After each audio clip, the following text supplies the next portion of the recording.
потому что я вижу, особенно в западных постановках, потому что все-таки в опере ты в основном поешь на Западе. Здесь ты как бы в оперных спектаклях все еще не поешь.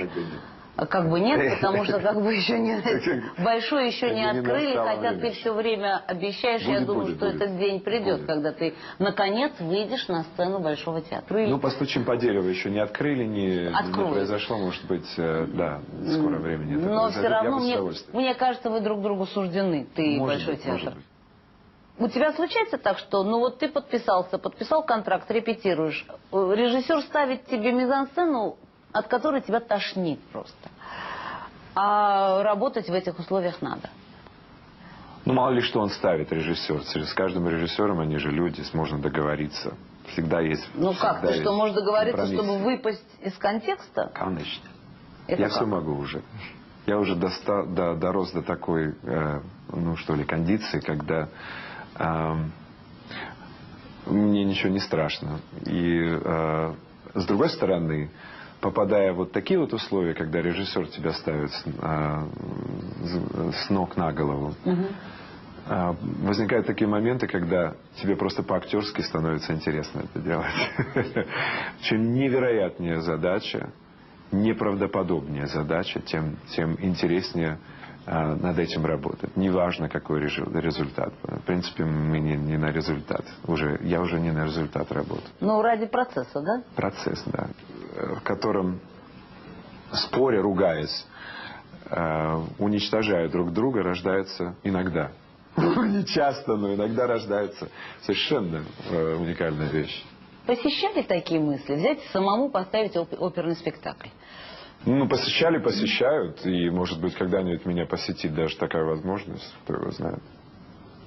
В принципе, моего сценического опыта уже достаточно для того, чтобы ставить, допустим, спектакли в консерватории или работать с молодыми студентами. В принципе, я некоторые свои мастер-классы, которые я уже проводил в очень малом количестве.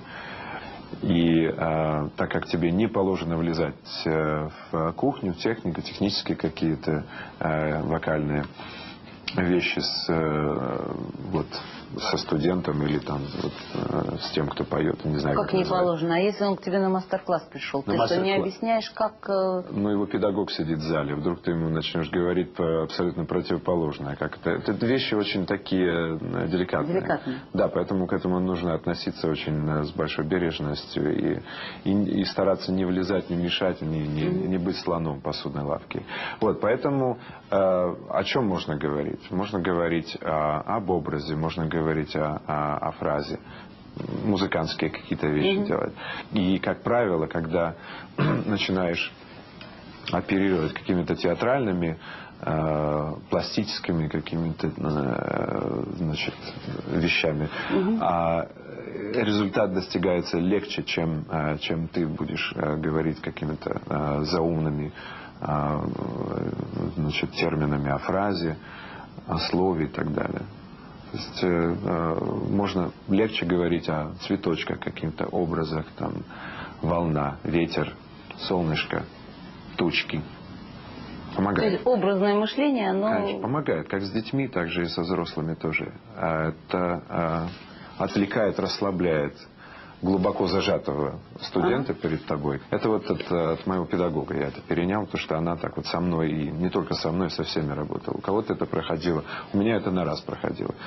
Как только облачко с солнышком появилось, сразу я естественный. Как только не появилось, я, значит, зажат где-то там, где-то в каком-то месте. Вот даже вот если кончик пальца где-то зажат, у тебя лежит на рояле, и кончик пальца у тебя зажат. Зажатость видна в результате. И результат не стопроцентный. Вот, поэтому от предельной естественности, предельной концентрации, погружения в образ прежде всего, и зависит результат, зависит предельная органичность всего, что ты делаешь на сцене. Мы так давно не отдыхали, нам было просто не до отдыха с тобой. Мы пол Европы по-пластунски пропахали, а завтра, наконец, последний бой. Еще еще чуть-чуть. Последний бой, он трудный самый, а я в Россию домой хочу. Я так давно не видел маму, а я в Россию домой хочу. Я так давно не видел маму.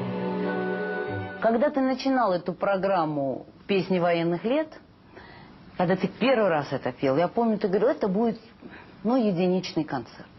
Потом из единичного концерта это действительно нашло свою аудиторию. Заставили. Тебя заставили? Заставили и поставили в такие условия. Кто тебя заставил? Жизнь, потому что получив вот эту вот долю адреналина в общении с огромнейшим количеством людей, слушающих, смотрящих тебя на стадионах, там, на открытых площадках, я как будто сел на иглу. Я была на концерте, когда ты пел песни военных лет.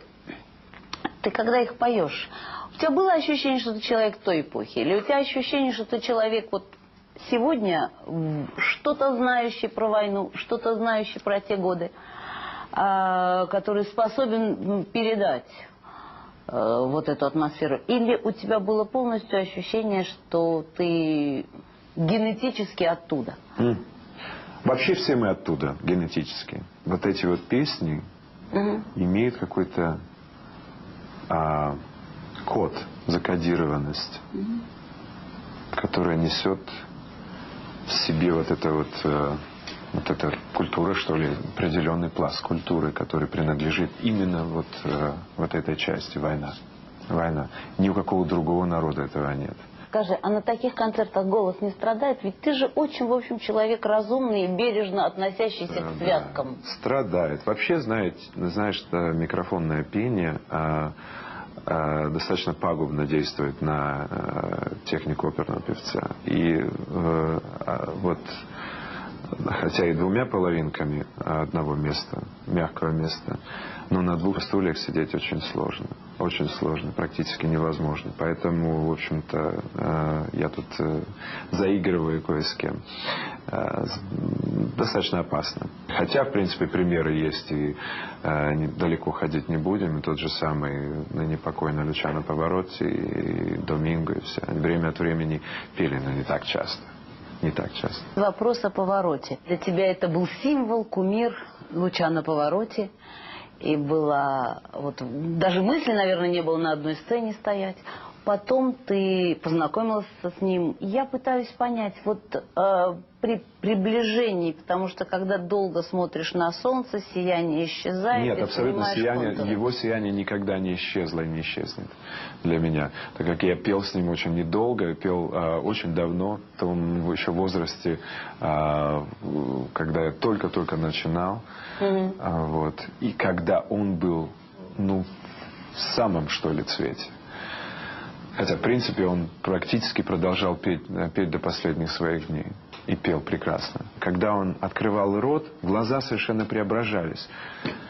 И когда это все заканчивалось, появлялась какая-то вселенская радость от того, что он это смог сделать. Поэтому это абсолютно удивительная, открытая улыбка в конце каждой какой-то законченной части его пения, когда он открывал глаза и радовался, как ребенок, как какой-то совершенно первый раз в жизни, что это все прошло, это все произошло.